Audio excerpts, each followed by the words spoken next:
Hello friends, ઘણીવાર એવી complain આવતી હોય છે મારા ક્લાયન્ટના તરફથી કે અમને એન્ઝાયટી થઈ ગઈ છે, ફિયર આવે છે, બેઝિક વસ્તુઓને લઈને પણ ફિયર થાય છે, સર્વાઈવલ ફિયર થઈ જાય છે કે જોબમાં કાંઈ પ્રોબ્લેમ થયો કે બિઝનેસમાં કાંઈ પ્રોબ્લેમ થયો તો હવે અમે કેવી રીતે ચલાવીશું. સડનલી ફેમિલી સપોર્ટ ચાલ્યો જાય છે. ક્યારેક જ્યારે આપણને ફેમિલીનો સપોર્ટ જોઈએ ત્યારે ફેમિલી સપોર્ટ ન મળે ત્યારે આપણે એક કોન્ફિડન્સ લૂઝ કરીએ છીએ, આપણે એક ફિયરફુલ સિચ્યુએશનમાં આવી જઈએ છીએ, એન્ઝાયટી થાય છે. ઘણીવાર ફિઝિકલ લેવલ પર આપણને મસલ પેઇન થાય છે, બોન પેઇન થાય છે. જ્યારે આ બધા સિમ્ટમ્સ તમે એક્સપિરિયન્સ કરો તો સમજો કે ક્યાંક ને ક્યાંક તમારું રૂટ ચક્ર, જેને મૂલાધારા ચક્ર પણ કહેવાય છે, એ ઇમ્બેલેન્સ છે. નમસ્તે ફ્રેન્ડ્સ, મારું નામ છે Nita Prashant and welcome to my channel healing vibes by Nita. તો ફ્રેન્ડ્સ, આજે આપણે વાત કરીશું one of the chakra which is very important chakra out of 7 chakra. આપણી બોડીમાં 7 એનર્જી પોઈન્ટ્સ બને છે અને એમાંથી સૌથી ફર્સ્ટ છે રૂટ ચક્ર, જેને મૂલાધારા ચક્ર પણ કહેવાય છે. એનું જે એલિમેન્ટ છે અર્થ એલિમેન્ટ છે. અર્થ એલિમેન્ટ એટલે શું? અર્થ આપણને સ્ટેબિલિટી આપે છે. તો મૂલાધારા ચક્ર જે રૂટ ચક્ર છે આપણા બોડીમાં ક્યાં હોય છે? જેમ કે હમણાં હું નીચે બેઠી છું જમીન પર, તો જે મારો ટેલબોન જમીનને ટચ થાય છે ત્યાં મારું રૂટ ચક્ર છે.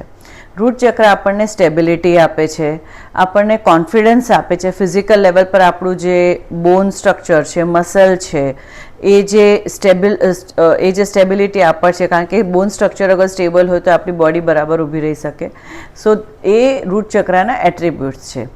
તો ફ્રેન્ડ્સ, જ્યારે તમને એવો એક્સપિરિયન્સ થાય છે કે મસલ પેઇન છે, બોડી પેઇન છે, ઇમોશનલ લેવલ પર એન્ઝાયટી થાય છે, બેઝિક વસ્તુઓને લઈને ફિયરફુલ થઈ જાઓ છો, ફિઝિકલ લેવલ પર કોન્ફિડન્સ નથી રહેતો, તો ત્યારે સમજજો કે ક્યાંક ને ક્યાંક તમારું રૂટ ચક્ર ઇમ્બેલેન્સ થઈ ગયું છે. તો હવે આપણે એને રૂટ ચક્રને આપણે બેલેન્સ કેવી રીતે કરી શકીએ? સૌથી પહેલાં આપણે એ સમજીએ કે જ્યારે આપણે પોતે મેન્ટલી બેલેન્સ હોઈએ, આપણે જ્યારે સ્ટેબલ હોઈએ ત્યારે જ આપણે કોઈ પણ વસ્તુને પ્રોડક્ટિવ રીતે વિચારીને એક્શન કરી શકીએ. તો રૂટ ચક્રને બેલેન્સ કરવા માટે સૌથી ઇમ્પોર્ટન્ટ છે કે એક તો યોગા પોઝિસ છે ઘણા બધા રૂટ ચક્રને બેલેન્સ કરવાના. બીજું છે કે તમે મધર અર્થ એલિમેન્ટ છે, અર્થ આપણને સ્ટેબિલિટી આપે છે. તો રોજ અગર 15 મિનિટ મધર અર્થ પર વગર ચપ્પલે ખુલ્લા પગે અગર તમે ચાલો છો ઘાસમાં કે માટી ઉપર, એ itself is a very meditative process અને એના ઘણા બધા બેનિફિટ્સ છે. એ પણ તમને રૂટ ચક્ર બેલેન્સ કરવામાં હેલ્પ કરે છે. બીજું, આવી રીતે જમીન પર પલાઠી વાળીને બેસીને મેડિટેશન કરવાથી પણ રૂટ ચક્ર બેલેન્સ થાય છે. પણ ઇમ્પોર્ટન્ટ એ છે કે તમે આ વસ્તુ નિયમિતતાથી કરો, ડેલી એટલીસ્ટ 21 to 45 ડેઝ સુધી કરો, તો ત્યારે તમને એની અસર દેખાવાની શરૂ થઈ જશે. ક્રિસ્ટલના માધ્યમથી આપણે જોઈએ તો એક ક્રિસ્ટલ છે અને બહુ સરસ ક્રિસ્ટલ છે, એ છે રેડ જેસ્પર. હું તમને દેખાડું છું. આ છે રેડ જેસ્પર. રેડ જેસ્પર બહુ ઇઝીલી અવેલેબલ છે અને એને તમે કેવી રીતે યુઝ કરી શકો? તો તમે એને બ્રેસલેટના રૂપે યુઝ કરી શકો છો. સૌથી બેસ્ટ છે કે બ્રેસલેટ જ પહેરીએ, કારણ કે આપણી બોડી સાથે ટચમાં રહે છે તો એની એનર્જી આપણને હેલ્પ કરે છે આપણા રૂટ ચક્રને બેલેન્સ કરવા માટે. તમે રેડ જેસ્પરને હાથમાં લઈને, ટંબલ હાથમાં લઈને તમે એનું મેડિટેશન પણ કરી શકો છો. ક્રિસ્ટલ પહેર્યા પહેલાં એને કેવી રીતે ક્લેન્સ કરવાનું, એનર્જાઇઝ કરવાનું અને પ્રોગ્રામ કરવાનું, એ ઓલરેડી મારો એક વિડીયો છે, હું તમને લિંક ડિસ્ક્રિપ્શનમાં આપું છું.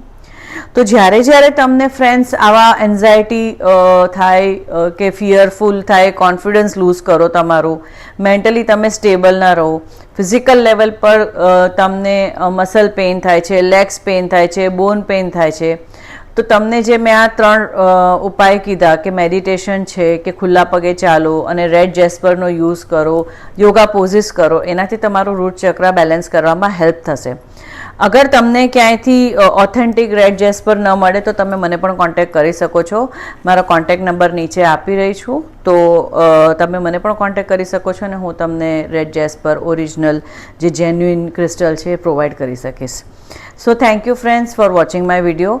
અગર તમને મારો વિડીયો ગમ્યો હોય તો please do like, share and subscribe. આપણે મળીશું નેક્સ્ટ વિડીયોમાં બીજા કોઈ ચક્ર સાથે. Thank you.